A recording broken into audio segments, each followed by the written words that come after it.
Boy, that woman was paranoid. At one point, I suddenly wondered how high up this thing goes, and her paranoia finally got to me. Few movies in American history captured the truth like All the President's Men. Released in 1976, it told the story of two journalists who changed history, Bob Woodward and Carl Bernstein, whose reporting on the Watergate scandal led to the resignation of President Richard Nixon. But this movie wasn't just about politics. It was about courage, obsession, and the cost of truth. Behind the camera, the filmmakers faced enormous pressure from the government, from the press, and even from history itself. Today, we uncover 20 hidden facts, shocking, inspiring, and unbelievable, about one of the boldest films Hollywood ever dared to make. Fact 1. Amazing realism. The newsroom that fooled real reporters. When you watch the film, it feels like you're standing inside the Washington Post. That's no accident. Director Alan J. Pakula demanded absolute authenticity. Warner Brothers spent over $450,000, a huge amount at the time, to recreate the newsroom exactly as it was. Every single desk, telephone, filing cabinet, and even coffee cup was duplicated. Set decorators visited the real post offices, took thousands of photos, and even collected real trash from journalists' desks. So when you see cigarette butts or crumpled papers in the movie, you're seeing the real debris of journalism. When the Real Post staff visited the set, many said, "It's creepy, it feels like we never left work." Fact 2. Robert Redford's obsession started it all. The movie exists because of Robert Redford's obsession. After reading an article about Woodward and Bernstein in Time magazine, Redford became fascinated by how two ordinary reporters brought down the most powerful man in the world. He personally reached out to Woodward, not as an actor, but as a curious man. They met secretly in Washington, D.C., and after hours of conversation, Redford offered to buy the movie rights to their upcoming book. Before it was even finished, Redford spent his own money to secure the rights, then convinced Warner Brothers to back the project. Without his persistence, All the President's Men might never have been made. Fact 3. Hoffman and Redford lived as reporters for months. To make their performances real, Dustin Hoffman and Robert Redford didn't rely on scripts. They went full method. They followed Bernstein and Woodward around for weeks, attending real press briefings, interviewing sources, and even working late in the post offices. They learned how journalists typed, how they answered phones, and how exhaustion creeps in after hours of chasing leads. Redford said, "We didn't want to play heroes. We wanted to play human beings who were scared but determined." That honesty made their chemistry electric, a mix of rivalry, respect, and relentless drive. Fact 4. Deep Throat was still a total mystery. When the movie came out in 1976, nobody, not even the director, the actors, or the real journalists, knew who Deep Throat really was. The secret source who whispered clues in parking garages remained the most mysterious figure in American journalism. For nearly 3 decades, the world speculated. Was it a CIA agent? A White House aide? Maybe even Nixon's enemies inside the FBI? It wasn't until 2005 that the truth finally came out. Deep Throat was Mark Felt, the former FBI associate director. Imagine this. The filmmakers built one of the most suspenseful characters in cinema history, without ever knowing who he really was. Fact 5. The lighting was its own language. Director Alan Pakula and cinematographer Gordon Willis, known as the Prince of Darkness for his mastery of shadows, used light as a storytelling tool. Every newsroom scene was shot in bright, almost sterile fluorescent light, symbolizing truth, investigation, and exposure. But the Deep Throat meetings? Those were filmed in total darkness, lit only by stray lamps and the eerie glow of car headlights. The contrast wasn't just aesthetic. It represented the difference between the visible truth and the hidden corruption. Pakula later said, "The light and dark became our moral compass." Fact 6. The garage scenes were real and terrifying. Those haunting meetings with Deep Throat weren't staged in a studio. They were shot in a real underground garage in Rosslyn, Virginia, the same type of structure where real informants met during the Watergate era.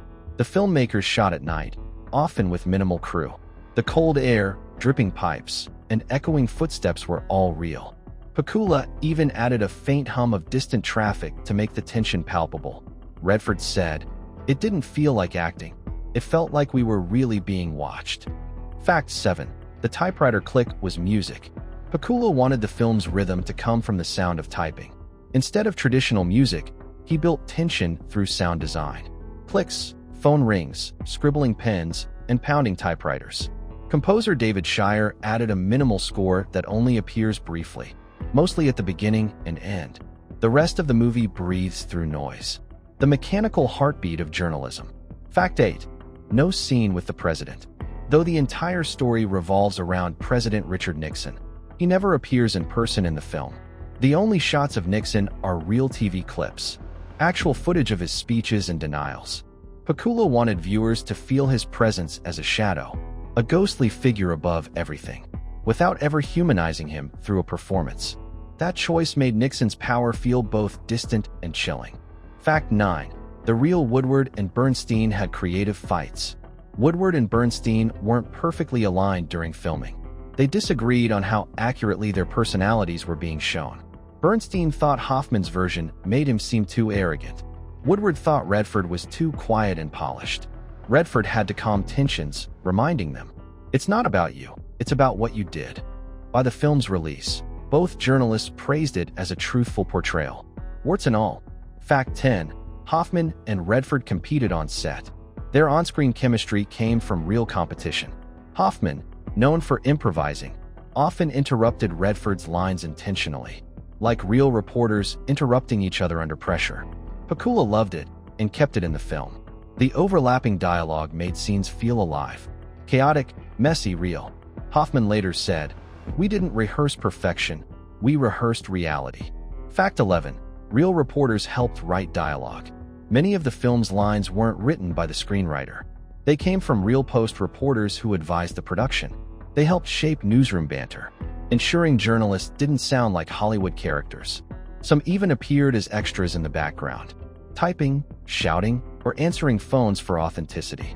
Fact 12. The script was rewritten dozens of times. Screenwriter William Goldman, who won the Oscar for Best Adapted Screenplay, struggled to turn investigative journalism into a movie that flowed like a thriller. Goldman said, "It was a film with no car chases, no explosions, just people talking and thinking." He rewrote the script over 20 times, refining it until every phone call and name meant something. In the end, the simplicity became its power. Fact 13. Warner Brothers was scared to release it.